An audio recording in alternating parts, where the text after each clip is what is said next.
अगर आप भी लेना चाहते हैं देश दुनिया की तमाम जानकारी तो आज ही सब्सक्राइब करें हमारे चैनल को। साथ ही नीचे दिए बेल आइकन को जरूर दबाएं ताकि हर अपडेट आप तक पहुंच सके। नमस्कार, न्यूज़ नेटवर्क पर आप सभी का स्वागत है। नए कृषि कानूनों से किसान नहीं, आड़ती परेशान हैं, मंडी वाले परेशान हैं और इसीलिए किसानों को ये लोग बरगला रहे हैं क्योंकि इनकी दलाली खत्म हो गई है। और किसान तो पहले ही इन मंडी वालों के खिलाफ बगावत का बिगुल फूंक चुका था। जो स्थानीय व्यापारी हैं वो भी खुश थे कि किसान सीधा उनके पास आ रहा है और सरकार ने इसी चीज पर तो मुहर लगाई है कि किसान जिसे चाहे अपना माल बेच सकता है, मंडी में जाने के लिए वो बाध्य नहीं है। आज की इस रिपोर्ट में हम एक छोटे से उदाहरण के साथ आपको एक व्यापक जो तस्वीर है वो आपके समक्ष पेश करेंगे। आप भी समझ पाएंगे कि क्यों ये विरोध हो रहा है, कौन विरोध कर रहे हैं, आम किसान क्या कहता है। हम बात करते हैं पश्चिमी उत्तर प्रदेश की मंडियों की और उसके जरिए आपको समझाएंगे कि किस तरह से ये आड़ती परेशान है और किसानों का ये जो आंदोलन आपको दिख रहा है टीवी चैनलों पर और कुछ ही जगहों पे, एक दो राज्यों में ही, वो पूरी तरीके से फर्जी है। उसके पीछे की हकीकत कुछ और है। आइए पहले आपको जरा ये चीज समझा देते हैं छोटे से उदाहरण के साथ। नए कृषि बिलों के खिलाफ कुछ राजनीतिक दल, कुछ किसान संगठन और नेता भले ही खड़े हों, लेकिन सच्चाई यह है कि वर्तमान मंडी की खामियों के खिलाफ वेस्ट यूपी के किसानों और स्थानीय कारोबारियों ने पहले ही बगावत की जंग छेड़ दी थी। मंडी में आड़तियों की मनमानी और मंडी शुल्क के खिलाफ यहाँ के किसानों ने मंडी के बाहर का विकल्प पहले से ही तलाशना शुरू कर दिया था। अब नए कानून बनने के बाद किसान मंडी के बाहर भी अपनी फसल किसी भी कीमत पर बेचने को स्वतंत्र हैं। मेरठ, हापुड़ और मुजफ्फरनगर की गुड़ मंडियों से हम किसानों की मंडियों के खिलाफ पहले से चल रही बगावत को समझ सकते हैं। मेरठ में कोल्हुओं की भरमार है। यहाँ के कोल्हुओं में लाखों का गुड़ तैयार होता है। फिलहाल क्षेत्र में कोल्हू संचालित हुए एक हफ्ते से अधिक समय बीत चुका है। हालत यह है कि मेरठ में शहर की दुकानों पर गुड़ आ गया है लेकिन मंडी में नहीं पहुंच सका है। इसकी वजह यह है कि किसान नकदी के लिए इन कोल्हुओं को अपना गन्ना बेच देते हैं और यहां तैयार होने वाला गुड़ व्यापारी सीधे कोल्हू से उठाकर हरियाणा आदि प्रदेशों में भेज देते हैं। यह सिस्टम कई वर्षों से लगातार चल रहा है। इससे किसानों को अपनी ज़रूरत के लिए तुरंत नकदी मिल जाती है। वहीं कोल्हू मालिक का मंडी तक गुड़ ले जाने का खर्च बचता है, उसे अच्छी कीमत भी मिल जाती है और मंडी शुल्क भी नहीं देना पड़ रहा है। कारोबारियों को भी मंडी के बाहर सही दाम पर गुड़ मिल जाता है और वे इसे अन्य राज्यों में बेचकर मुनाफा कमाते हैं। वहीं मंडी में गुड़ नहीं पहुंचने से आड़तियों को घाटा होता है। यही वजह है कि किसानों की तुलना में आड़ती और मंडी से जुड़े लोग इस नए कानून का विरोध ज़्यादा कर रहे हैं। एक चीज़ और समझने की ज़रूरत है, मंडी के बाहर गुड़ की खरीद बिक्री के बाद हर दिन गुड़ से लदे सैकड़ों वाहन सीमा पार दूसरे राज्यों में भेज दिए जाते हैं। एशिया की सबसे बड़ी गुड़ मंडी मुजफ्फरनगर की बात करें तो यहाँ भी कारोबारी गुड़ सीधे कोल्हू से खरीदकर बाहर ले जाते हैं। अहमदाबाद, जयपुर, अलवर, पानीपत, सोनीपत के अलावा पंजाब की मंडियों में यहाँ का गुड़ बेचा जाता है। बागपत में बड़ी संख्या में कोल्हू पर गन्ने की पेराई शुरू हो चुकी है। बड़ौद और अग्रवाल मंडी, टटीरी की मंडी में गुड़ की आवक अपेक्षा से कम है। व्यापारी सीधे कोल्हू से गुड़ खरीदकर हरियाणा और दिल्ली ले जा रहे हैं। देखा जाए तो पहले मंडी में प्रतिदिन औसतन 1 लाख कट्टे यानी 40,000 क्विंटल गुड़ आता था। आजकल 7-8 हज़ार कट्टे ही प्रतिदिन मंडी पहुंच पाता है।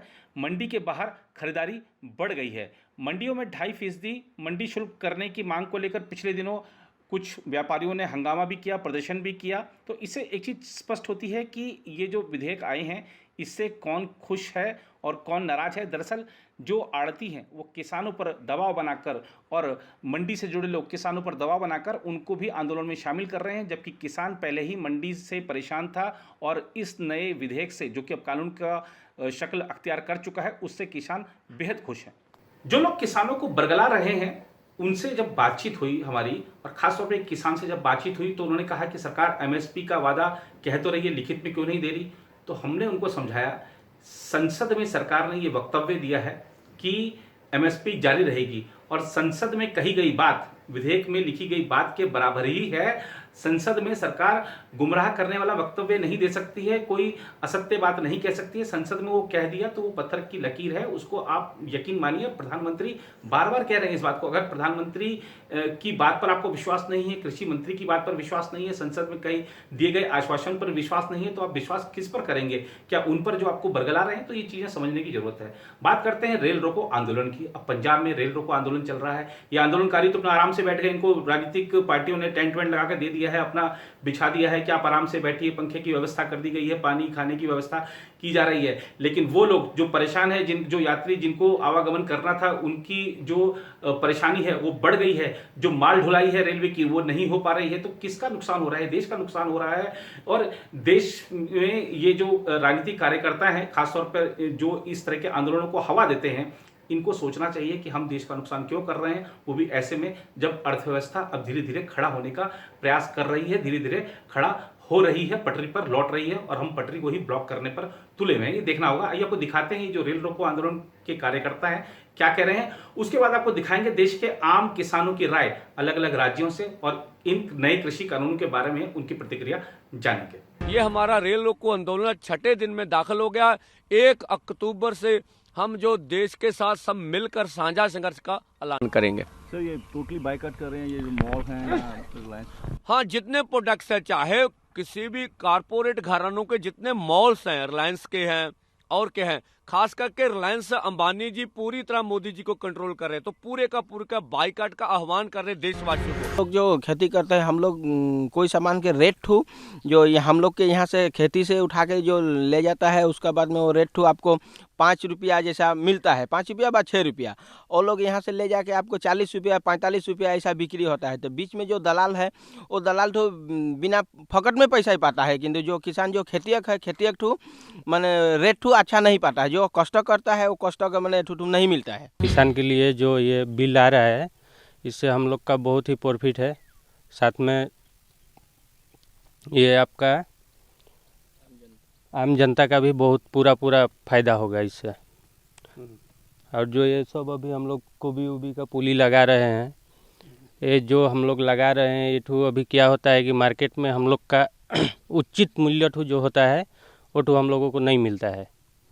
इसमें हम लोग पाया 5 रुपया 10 रुपया टान खींच के मिलता है, मगर जो बीच में दलाल लोग है, ये लोग बेचता है मार्केट में 40 रुपया 50 रुपया। इससे हम लोग को मतलब हम लोग को उचित मूल्य तो मिलना चाहिए। उचित मूल्य था सब्जी के लिए, वो मूल्य हम लोग का मिलना चाहिए। तो बीजेपी सरकार तो हम लोग के किसान के लिए तो किया था, बहुत कुछ किया था। बिल ठीक है, बीजेपी सरकार बिल के लिए बहुत अच्छा काम किया था। किसान की इकर से बहुत फायदा हो रहा है, और एखन का जो भी धान बहुत अच्छा से, और ताकि परेशानी किसी तरह से नहीं हो रही किसान के। अभी तक जितनी भी सरकारें आई थी, सही मायने में कहा जाए तो किसानों की चिंता किसी को नहीं था।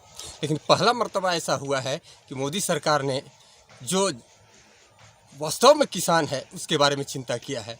पहले ये होता था कि किसान के नाम पर बिचौलिए उसका फ़ायदा उठाते थे, फ़ायदा जो किसान के पास जाना चाहिए था वो नहीं होता था। ये पहला मौका है कि जो कृषि बिल आया है उससे किसानों को फ़ायदा होगा, और जो आंदोलन कर रहे हैं या धरना प्रदर्शन कर रहे हैं वास्तव में वो किसान नहीं हैं, वे सिर्फ बिचौलिए हैं। कृषि बिल जो आवल है उकर में बहुत फायदा है, इसलिए कि जे पहले रहे कि अपन एरिया में ही बेच सकत रहे, अब ऐसा है कि किसान अपन सामान के दिल्ली तक ले जाके जहाँ उनके अच्छा दाम मिले, जहाँ अच्छा भाव मिले वहाँ ले जाके बेच सकत हैं। इसकी बहुत अच्छा बिल है। ये जो नया कृषि बिल आई है, अभी सरकार लाई है, उस पर क्या कहना है आप? बहुत अच्छा है हम लोग किसान के लिए। हाँ, हम लोग किसान के लिए बहुत अच्छा है। पहले अब मतलब फसल बाहर भी, मंडी के बाहर भी? हाँ, हम अब स्वतंत्र हैं, कहीं भी बेच सकते हैं। अच्छा, मोदी सरकार मतलब जो सरकार है केंद्र की, उस पर क्या कहना चाहिए? बहुत अच्छा है, समझ ना, एक से एक स्कीम आ रहा है किसान के लिए। कृषि बिल जो आया उसको हम समर्थन में हैं, उसको हर समय हम समर्थन करेंगे। हमारे लिए फ़ायदा का चीज़ है, हम गृहस्थ हैं, छोटा किसान हैं, हम स्वतंत्र हैं, अपना अनाज कहीं भी बेच सकते हैं। बिचौलिया जो लेता था वो को अब नहीं मिलेगा, हमको स्वयं मिलेगा। ये जो मोदी जी की है, हम छोटे मोटे किसान के लिए बहुत अच्छा काम की है, हम उनको तहे दिल से धन्यवाद देते हैं, और वो जब तक रहें ऐसा हम लोग के लिए करते रहें। किसानों के लिए बहुत अच्छे कर रहे हैं, बहुत फ़ायदेमंद है जो किसान बिल लाए हैं, जो हम उससे खुश हैं, उससे हम खुश हैं। क्या इसमें अलग आपको दिख रहा है कि आप कहीं भी हम उत्पादन करके बेच सकते हैं?